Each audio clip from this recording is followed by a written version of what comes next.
Good. No, I wasn't sure what's going on there.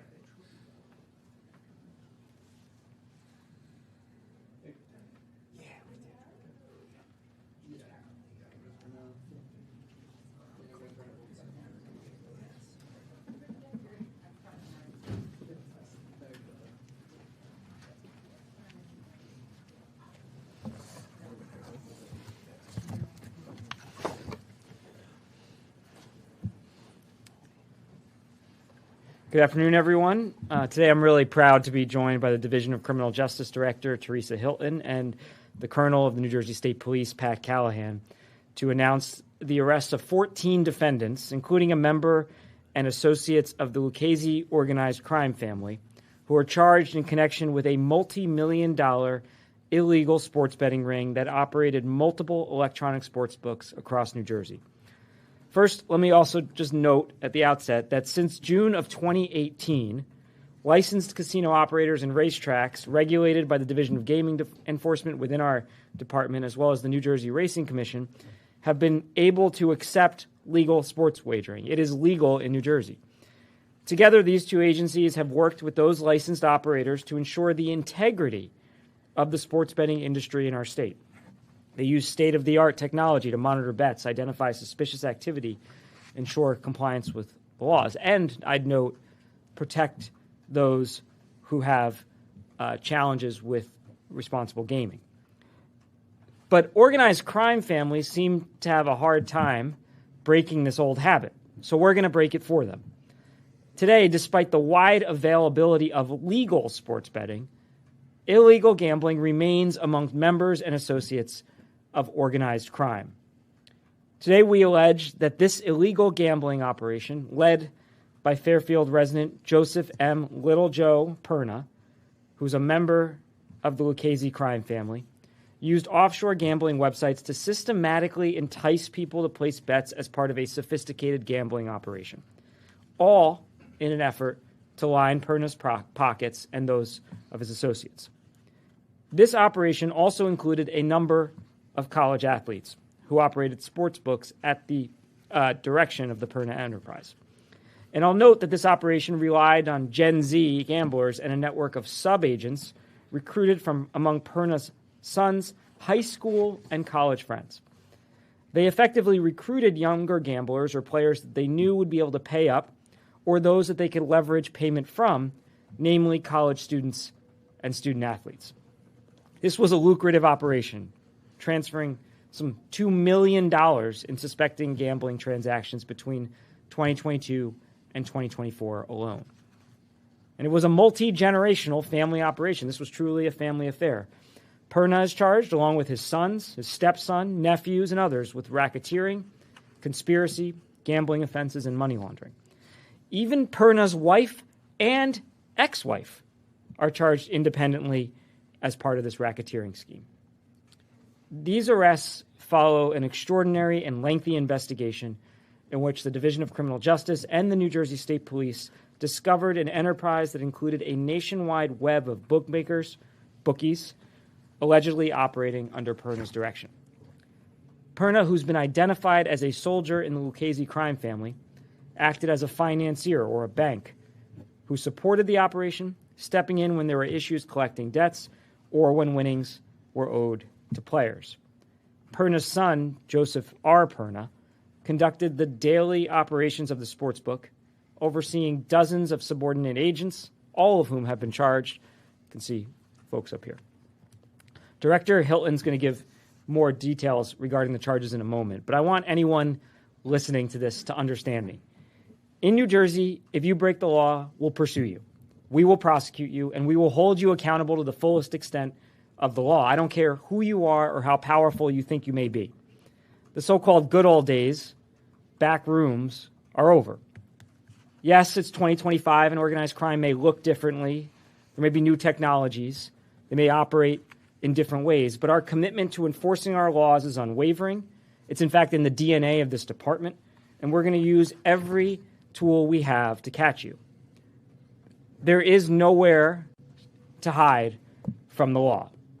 I want to thank the incredible team, the Division of Criminal Justice, who worked on this case, and to the extraordinary investigators from the New Jersey State Police Port Investigations Unit, who pursued this case with dogged determination and built a really large case against a sophisticated crime enterprise. I also want to thank our law enforcement partners throughout the state who do incredible work every day on behalf of the 9.5 million residents who are proud to call New Jersey home. And I also want to note, as I did at the outset, I want to thank our Division of Gaming Enforcement, who has set the industry standard for sports betting with integrity and responsible gaming. We are committed here to supporting policies and practices that support safe and enjoyable gambling experiences while minimizing the risk of harm to those involved. Responsible gaming, like the standards that we have put in place through licensed operators, helps protect people. I want to give any college student listening, yes, you can, if you're of age, you can gamble on your phones if you're in the state of New Jersey. You should not be gambling in a mob-backed operation. That's free parental advice. Last year, we launched a public awareness campaign centered on preventing problematic gambling and providing resources and support for anyone who is struggling. And we're using data to identify those who have challenges. The campaign uses primarily online advertisements. We often advertise during major sporting events, and we do so to remind New Jersey bettors to bet responsibly. We have the most robust self-exclusion program available in the country for anyone who is struggling with addiction with respect to gambling. They can find out more by calling our hotline, 1-800-GAMBLER. We also offer our residents free access to GameFin, a financial counseling service for those who are experiencing financial harm because of gambling. And we're going to do everything we can, because we know this is a significant problem, particularly for our younger residents. We want to make sure that they know how to gamble responsibly to the extent they partake and how to make responsible choices. It is my honor to turn the podium over to the Director of the Division of Criminal Justice, Teresa Hilton. But before I do, I want to thank the teams who worked on this. From our office, Lindsay Rotolo, our first assistant, again, Teresa Hilton, the Director, Division of Criminal Justice, Senior Counsel in my office, Claudia Dimitro, Deputy Attorney General Robert Anstat, Deputy Attorney General Kevin Long, and Deputy Attorney General Brian Carney. From the New Jersey State Police, under the leadership of Colonel Callahan, Major Craig Costello, head of the New Jersey State Police Port Security Section, Detective Sergeant Gavilanis, excuse me if I got that wrong, who headed up this operation. We had a number of other, and Captain Frank Robina. I want to thank also, we had partners from across the country, the Tampa, Florida Police Department, the Rhode Island State Police, FBI, Newark, Gainesville, Florida Police Department, among others. This was an incredible operation and a really important case, and I'm very proud to turn the podium over to the Director of the Division of Criminal Justice, Teresa Hilton. Thank you, General. Good afternoon, and thank you all for being here. Today, the Division of Criminal Justice, in partnership with the New Jersey State Police, is announcing the arrest of multiple individuals who we allege were operating a large-scale illegal sports betting enterprise out of Essex and Bergen counties. This investigation, led by the State Police Port Investigations Unit within the Port Security Section, began in January of 2024. What started as a local inquiry into suspicious gambling activity at the ports quickly uncovered a far-reaching nationwide network of illegal bookmakers tied to organized crime. At the center of this criminal enterprise, we allege, was Joseph M. Little Joe Perna, a soldier in the Lucchese crime family who acted as the financier and overseer of the operation. Under his direction, his son, Joseph R. Perna, managed the day-to-day sportsbook activities, coordinating dozens of subordinate agents, more commonly known as bookies, who collected bets and laundered proceeds through an intricate web of communication channels and payment systems. Among those allegedly involved were Anthony Perna, Frank Zito, Dominic Perna, and Michael Chetta, all family members or close associates who helped sustain the enterprise's operations. We also allege that several high-level agents, Tyler Schnorbush, Nicholas Ramo, Joseph Janish, William Medeiros, Spencer Spezial, and Devin Schuster, each managed their own sportsbook under the Perna organization, soliciting bets, managing accounts, and funneling profits back to the leadership. As the Attorney General mentioned, between 2022 and 2024, investigators identified roughly $2 million in suspected gambling transactions linked to this organization. The evidence shows a coordinated effort to entice bettors, collect proceeds, and conceal illicit profits in order to enrich members of the enterprise. Perhaps most troubling, we discovered that some participants included student athletes who allegedly operated or assisted in managing sports books for the Perna enterprise. This behavior not only violates the law, but it undermines the integrity of sports and the public's trust in fair competition. These arrests mark a significant step forward in our ongoing effort to disrupt organized crime in New Jersey. Illegal gambling is not a victimless crime.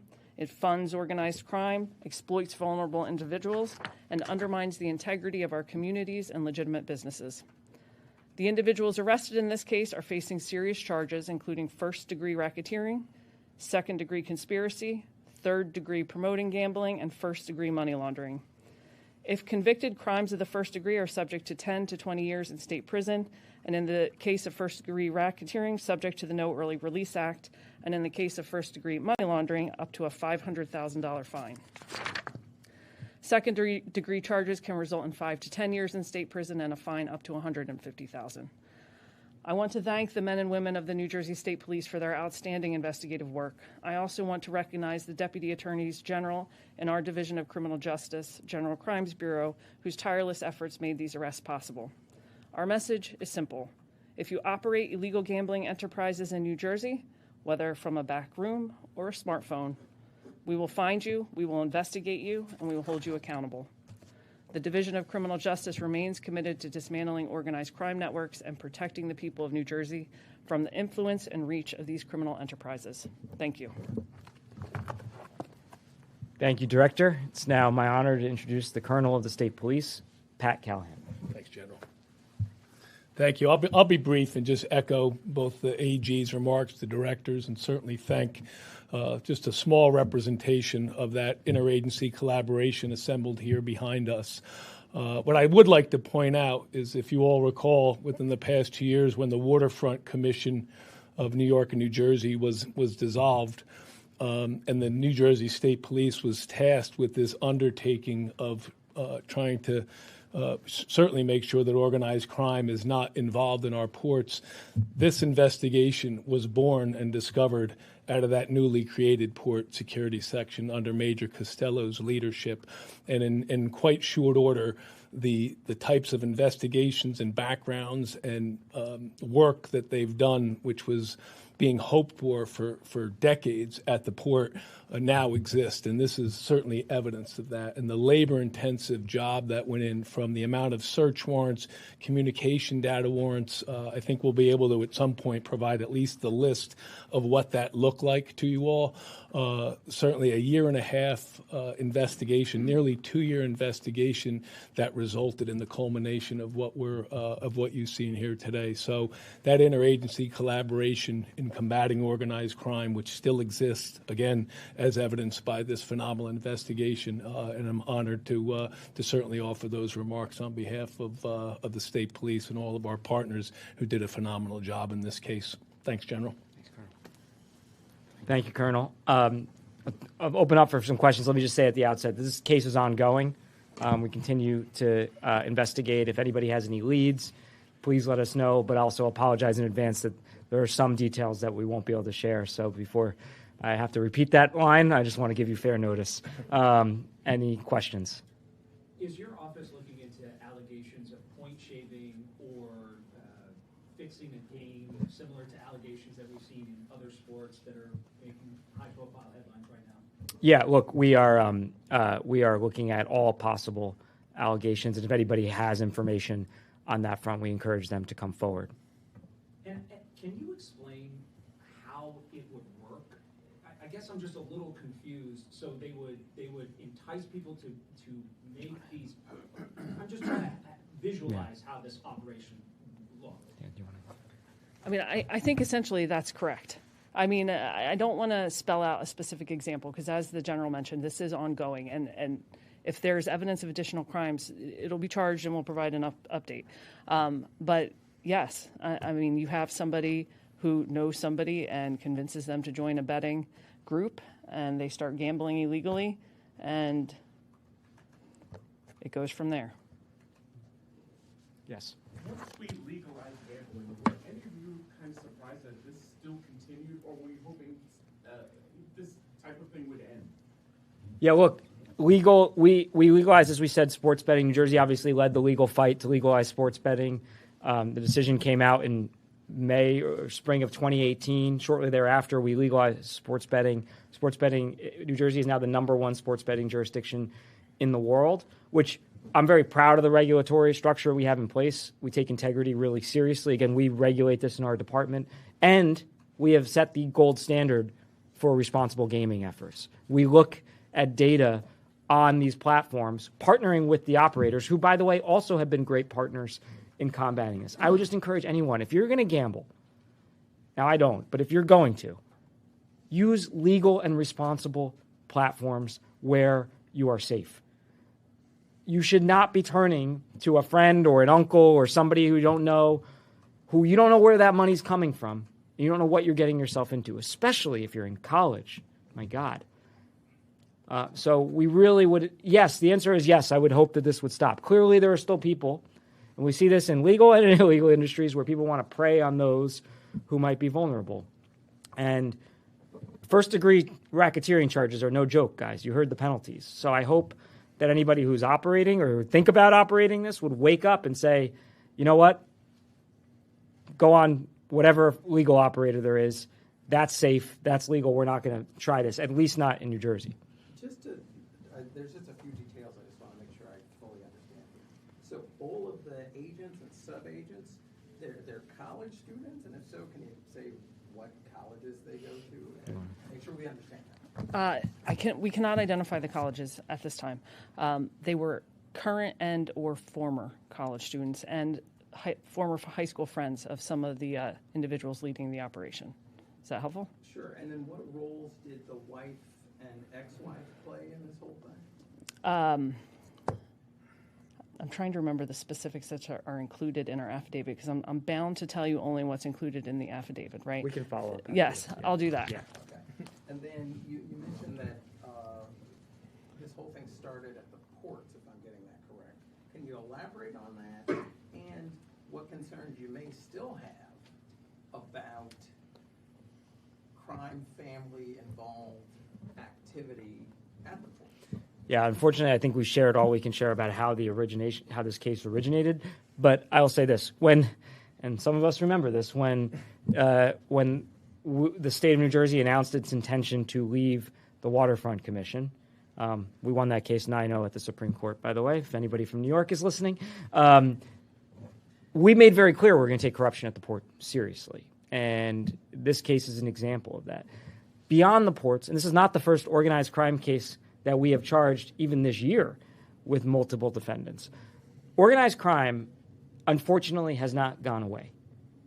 It has changed its form. They have changed their tactics. They have changed how they operate. But you see a multi-million-dollar sports betting ring run by alleged members of the mob, that's not going away. That's just changing. And we're not going to stop holding them accountable. Even if they change their practices, they're not going to somehow avoid accountability. So my advice for them would be knock it off. Earn your money a legitimate way. Don't run a multi-member racketeering ring. These penalties are serious. First-degree racketeering charges, which, again, is what this office was set up to do. It's why the state of New Jersey has the strongest criminal state-level prosecution powers of any agency in the country. It is specifically to combat the mob and organized crime, and I'm very proud that the folks behind me and throughout our state are fulfilling that mission. So are the allegations that they were placing bets on college sports? And is there a specific sport or a player, or what were they betting on? Yeah, again, unfortunately, we're limited to what we can make public now, so I can't share those details. But again, these allegations remain under investigation, and to the extent we can produce additional charges or additional information, we will do so. Just one more thing. Yeah. You mentioned the Lucchese crime family specifically, which was also involved in the NBA gambling ring in New York, according to the U.S. Attorney for the Eastern District. Is there any connection whatsoever, even to the point of one inspiring another? Any connection? I can't comment on that. By the way, as a Knicks fan, I hope Jalen his ankle's okay, if anybody's worried about that. But yeah, it's me too. Also, just to say aside, and this is no comment on the case, how did Chauncey Billups get in the Hall of Fame? He was like the third best member of that Pistons team. Anyway, so look, I don't have any information about a connection that I can share, but we are obviously investigating any and all leads. And do we know when they are making a court appearance on these charges? Do we know? First appearances are today. Any detention hearing will be scheduled approximately 3 business days later. I want to thank you all for coming, and I especially want to thank the extraordinary work that was conducted by those in the Division of Criminal Justice, state police, and our law enforcement partners throughout the state and across this country who, as we have in all of these cases, we rely on that collaboration. We're very proud of it here in New Jersey, and it produces these types of results. So thank you all. Thank you.